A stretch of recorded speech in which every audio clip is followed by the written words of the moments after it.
It's another morning at discount shopping centre Trago Mills, and bathroom sales assistant Terry is cleaning up before the customers descend. Go and tidy up my favourite job, shower curtains. Really exciting. Right, this is where you find out when people have like opened a packet and just thrown it there. Even though you've got display ones out, they like to sort of see what one in the packet because they think it's different.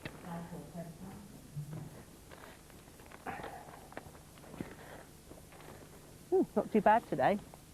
Just seems to be one. Terry's been at the Newton Abbot branch for 2 years and he's well liked by regular customers. But his job does have its downsides. Oh God, now the phone. It's very, very exhausting. It's not just physically, it's mentally as well. You practically got to know everything there is to know about the department, but we do so much. So when you get home of a night, you do get exhausted and you just want to go to bed, basically. But it's a job. I like it. Can't say I love it, but I like it. In fact, Terry harbours other ambitions outside Trago. He has a dream of being an entertainer, and in the evenings you'll find him at a local holiday camp. Right, well, my ideal job really is entertaining the blue coat. I really, really want to be an events manager at holidays out of my own site and stuff like that. I love entertaining people. I love customer service and things like that. I love dealing with the public, entertaining children, adults. I sing and dance, and I do comparing as well. So that's my ideal job, really. I really, really want to do. And one day I'm going to do it. In the shoe department, new supervisor Vicky has an ambition of her own to clear some slow-shifting stock. I've had a chat with the buyer, I've met him, and I'm allowed to get rid of some of the real junk. People will buy it as well, I'm afraid. Cheap enough, they'll have it. Now, this is my shop soiled stand. What we do is, when they get this grubby, I'm allowed to mark them down. The buyer gives me an allowance of, well, I think it's a couple of pounds, but I must admit I've taken these down a little bit more because nobody will buy them otherwise. So we've got a little box of them out the back, and as they're sold, we just put another couple of pairs on. Otherwise, they're not going to go because the prices these are, you've got some nice new ones for the same price, so we just get rid of them that way. It looks a bit tacky, but the tackier it is, the more they like it. Jumble Sale City. It's up to Vicky to move some of Trago's more bizarre purchases. Now these are a mess, and I'm allowed to reduce these actually because they're not selling. We've actually got them up to size 11 for the more discerning gentleman that wants to go out dressed as a woman in the evening, usually a Royal Marine. But if we reduce them, I'm sure they'll come in and buy them for their nights out. A few outsized clothes as well, get rid of there. Some of her customers have even stranger habits. They've been nicking the labels from her new clearance line of kickers. These are the ones where they were taking the bars out. Now we've moved them to the front stand so that we can keep an eye on them all the time now. And I did put a little bit of glue in there so that they can't get them out as easily. But we've got quite a few of these without these little bars on, which I don't think we're going to sell even at a reduced knockdown on my shop soiled stand. I don't think we'll get rid of those. Bargain hunters travel to Trago from all corners of the country, and some of them can get carried away. Please remember that they sell virtually everything here, so no stone donkeys, no wheelbarrows, fly-mows, wardrobes, 6x2 carpets. Thank you.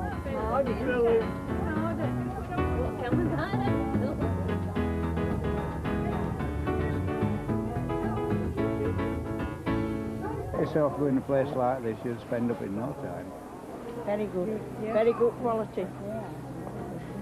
When you've been in a sewing patch, you know what you're picking up. Not my idea of fun.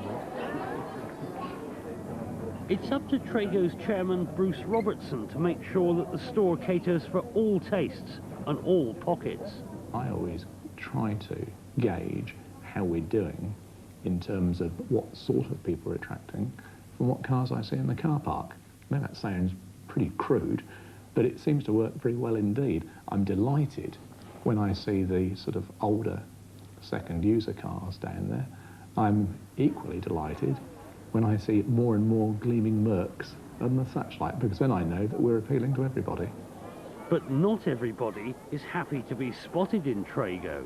There's some people who wouldn't be seen dead here, but more fools them, you know, they're missing a good opportunity. Well, they just think it's a little bit infra-dig to come to Trago Mills. They do come, but they keep it quiet. Well, they're the sort of people who probably sport a Harrods bag and they've never been in the store. But I've got just as much chance of finding what I want here as I would have in Harrods, I think. Do I admit I come here? No. But I won't be able to hide it now, will I? As the day trippers disappear, Terry is catching a moment's peace. It's a tough life for an entertainer in the making. It's been busy actually, because we've had coaches in today, so it's been quite busy. It always seems to be when someone's at lunch. You've got about 50 people waiting to be served at the till, then you get the phone ringing as well. So, but I think we coped pretty well. We didn't have that many irate customers today.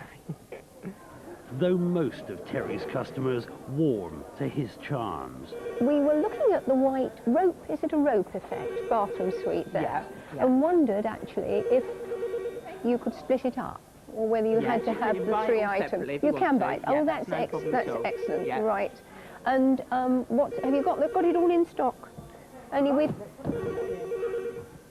we can't take it today because we haven't sussed our plumbing out yet. Oh, right. Yeah, that's no problem. We've got all those 4 in stock at the moment. Good. Those ones come with special levers, okay, which is ceramic and gold. Oh, Now, I see. All right. Now, Yeah. you see that lever there? That's set at an angle. All right. So when you go to flush it, it's sort of not dead straight. It's at an angle. Oh, I thought it just droops. Is it always like? Sorry. Is it? It's not connected. Oh, I see.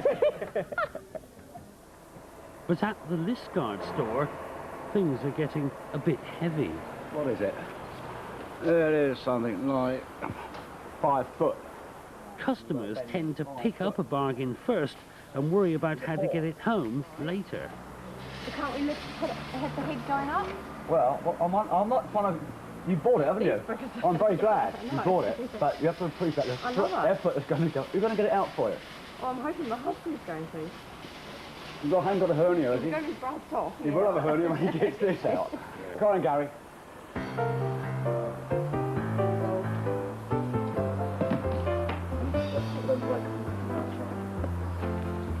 Okay. Well, it's taken 3 minutes. If you put 3 minutes the other way, sure. Somebody in there. Can I have a hanging out? Beg your pardon? Is that illegal? Not now we got it in this car.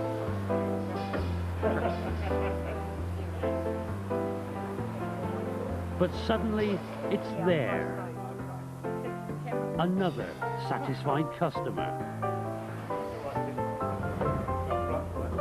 Gardens assistant Roger is used to dealing with unusual requests. I think the funniest incident we've had was a lady who bought a grow bag a year or so ago. Bought a grow bag. She's fine. Sorry. And she brought it back about 4 months later because nothing had grown in it. She hadn't bothered putting anything in it to start with. She bought a grow bag to expect things were going to grow out of it automatically, you know, like a rabbit coming out of a hat. And she brought it back with the receipt. You do get stroppy customers, but you get them everywhere. And to be honest, in this sort of place, you've got to expect it because it's just so manic that they can't get what they want. That they've heard, like, you've got this, and they come in and they're all sold. And they've made this journey from Taunton. It's gone, sorry. Not a lot we can do. So, but on the whole, they're okay. We do get some nice ones in, mostly. You do get the odd few, I'd say, quite a lot actually, that, you know, they are customers, they are buying, they want it there, you know, right there and then. If you're out of stock, they want to know when's it coming in. But unfortunately, with Trago, it's not like a normal shop. You can't guarantee a delivery's going to be in when we're told it's going to be in.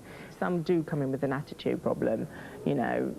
If they've got out of bed wrong or someone's upset them or, you know, or had a go at them, they come in and take it out on us. We do get a lot of that, but we just have to go in and bear it, basically, and, you know, thanks very much, you know, have a nice day.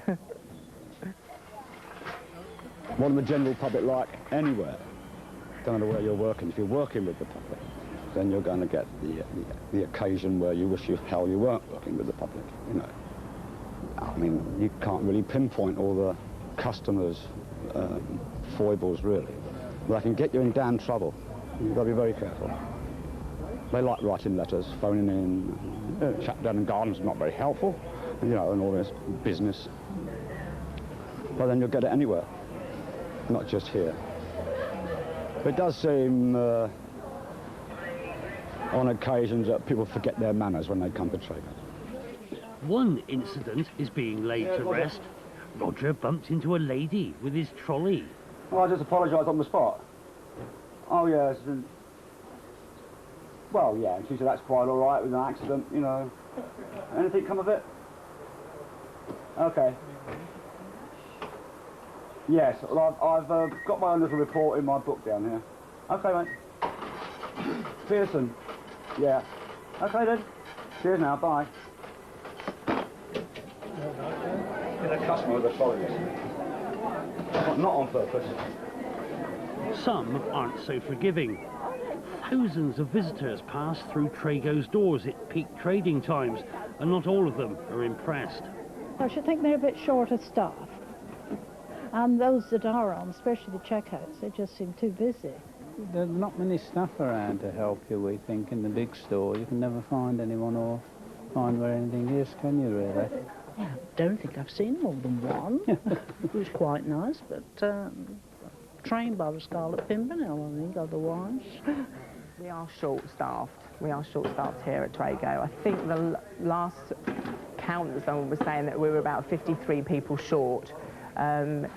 It's just one of those things, unfortunately. We all have to cover for each other now. We're working 6 days to cover for people and stuff, and early mornings and stuff like that. So, but I've never, to be quite honest, I've never known it to be here full-staffed. Some customers haven't warmed to the eccentricities of shopping at Trago. I detest paying the two people who carry bags. I think that is so tight, it's unbelievable. Which a lot of people, I know a lot of people don't like it. I mean, you need the bags when you've been shopping, so if you don't get them free, you've got to buy them or struggle, haven't you? So he's got you there. I think it's a bit cheapskate, actually. I think they should give them away the amount of money they make at this place.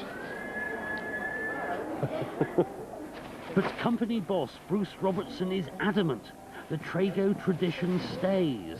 I don't see why customers who don't want carrier bags should effectively be made to pay for them in the price of our goods, any of the goods they purchase. And we have never costed carrier bags into our margins. And I notice quite a lot of people, you know, bring their bingo bags and their used supermarket bags to put their purchases in. And, you know, there's no way I'm going to charge them to provide people with bags who aren't prepared to bring their own. If you want a bag, it costs something, and you're going to have to pay for it. And paying at Trago isn't always easy. Bruce accepts only cash or cheque. It's about time they went on with credit cards. I'm going to say, I know if the price has got to go up slightly, put the prices up, and then it's just such a delay in here and getting out. I think it just makes people fed up. If I accepted plastic, my prices would have to go up. And the same thing applies there as to shopping bags. I'm not going to penalise those shoppers who don't use plastic simply to provide the facility to those who do. I would much rather be able to pay by credit card, much rather. I mean, today, I've only brought so much cash with me, and I've already gone over that, so I've just got to go back and I've got to tell them to cancel my headboard on the bed because I'm about £20 short. So, you know, it's just silly. It's very silly, and it's a waste of time.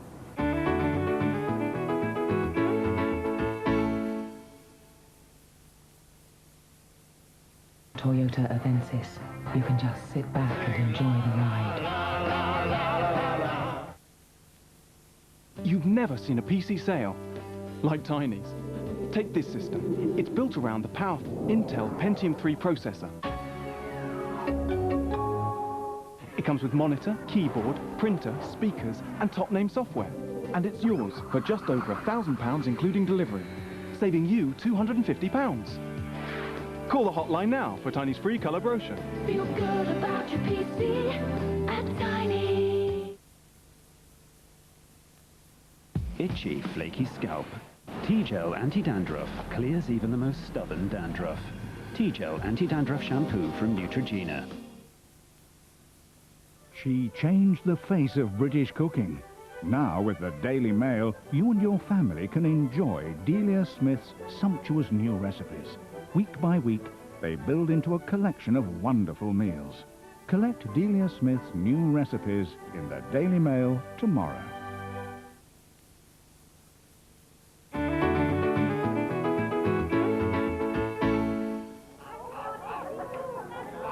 Shopping at Trago Mills is sometimes stressful. The store doesn't mince its words when it comes to putting its message across. And even for those who keep to the straight and narrow, some of the signs can be a little disconcerting. Well, there's lots of signs around saying you'll be prosecuted, and you always get a feeling that you're being watched by Big Brother all the time. Wherever you go, there's a sign saying, do not do this and do not do that. It's awful. I hate it. I think that cutout of a policeman, yeah, I think he's rather nice, actually. I like the way his eyes follow me around. I only get cardboard cutouts doing that these days. At Liskeard, security guards deter shoplifters by searching customers' bags as they leave. Trago founder Mike Robertson has strong views on would-be offenders. I'd have a basket at the bloody door with a chopper and collect their hands. Now, the average member of the public has no idea what this country loses in shoplifting. It's the largest single loss, and it's mounting all the time. And will go on doing so until we devise punishments to fit the crime. But that doesn't seem very likely, I'm afraid. Hundreds of thousands of pounds worth of stock are pinched each year. Cameras have recorded a variety of tactics, from using wheelchairs and prams to stash away stolen goods, to walking out wearing several layers of Trago clothes. You've no idea of the things they do. Somebody will have a shirt box, and you open it and there are 2 shirts in it, and probably a couple of ties as well. They'll buy a pair of Wellington boots and put them on the desk with a load of other things. You turn the Wellington boot out, and you'll get a shower of fountain pens, lipsticks, lighters, you name it. Oh, I wonder who put those in there, and nothing you can do about it. About 600 shoplifters are caught each year, and in most cases they're handed over to the police. Offenders are also banned from Trago for life. It's a day-to-day problem for shoe supervisor Vicky. We're always finding the odd pair of trainers shoved in the back of the shelf, and they just come in, put a pair on, off they go. Store detectives catch them on the way out.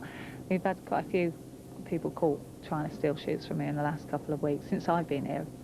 They've caught quite a few. They haven't caught everybody, but they do a fairly good job. And usually it's our old stock, so they've probably never bought a pair of shoes in their life. They probably come in here and swap them every time. First 2 weeks I was here, we found 8 pairs on the shelves. I was just like, are we selling these? No, I think they've been left. So, even children's, which is a bit worrying because that's not very good thing to teach children. We have found children's shoes left on the shelf, and obviously they've put them on the little one's feet and walked out, which is a terrible thing to do to a child. Unfortunately for Trago, the police let many shoplifters off with a caution, and Mike and Bruce Robertson are keen to bring in their own form of justice. One idea is to publish a rogues gallery.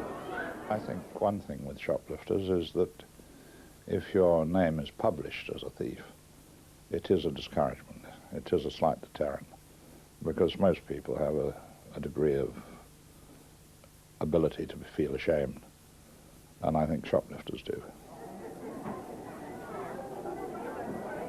The Hall of Infamy, if you like, is waiting in the wings, which I think is absolutely just and proper and actually performs a very useful public service. I would have thought that would be very useful to people living in the same community, because if, say, for example, you had someone living next door to you who you thought, to coin a phrase, was of unblemished character, and then you then found that they were a blagger, I think the first thing you'd do is go to the bottom of the garden and stick a double lock on your garden shed where you kept your strimmer, or something like that. Good public service, I'd suggest. My theory, which you may well disagree with, is that second offence, they should have their heads shaved and dyed bright blue and serve their sentence in public. And how wonderful for stores like our own to be able to look down the shop floor and say, we got 3 shoplifters in. And if they were brutal thugs, then dye their their scalp red. You get in the back of the vehicle, yeah, and what we'll do is take the vehicle, search the car. The store detectives in Newton Abbot have been busy. They've caught another shoplifter. They've watched him make several trips between the shop and his car, and now the police have been called to check it out for stolen goods. In the car park, their suspicions have been confirmed. The suspect's car contains a number of Trago items which haven't been paid for, including 3 pairs of jeans, toiletries and air fresheners. Stolen today. They're yours? Yeah. And Vicky will be pleased. They've recovered an expensive pair of shoes.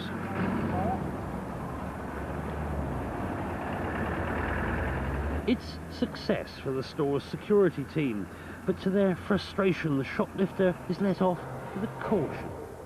One thing is for certain, he won't be shopping at Trago again. The police aren't the only boys in blue at Trago today. After his 9-hour shift, Terry is heading home to swap shop uniform for a holiday camp blue coat. During the summer, he works 3 nights a week, entertaining holiday makers. It's a labour of love, and Terry just wants to make it permanent. And there's just time for a quick rehearsal of tonight's routine. Holding you, loving you, loving you. Tragedy. And then it's on with the blue coat, and it's a different set of customers for Terry to keep happy. Good evening! Come on, you can do better than that. Good evening! Right. Give us a big cheer if you're a pirate! Give us a big cheer if you're a smuggler! Almost time for his big moment. But first he has to sort out his underwear. I want to give Terry a pair of my white knickers. You've got black underpants. Black underpants on, I forgot, haven't I? That's something for you, Terry. Oh, so you're wearing Ladies, no, they're not mine. They're Joe's. I'm into Joe's knickers. Well, okay, I wouldn't have said that in this particular situation if I was you, but nevertheless. Total transformation. Can you put that battery in the mag? Yes. Go and get it. Ladies and gentlemen, let's hear it.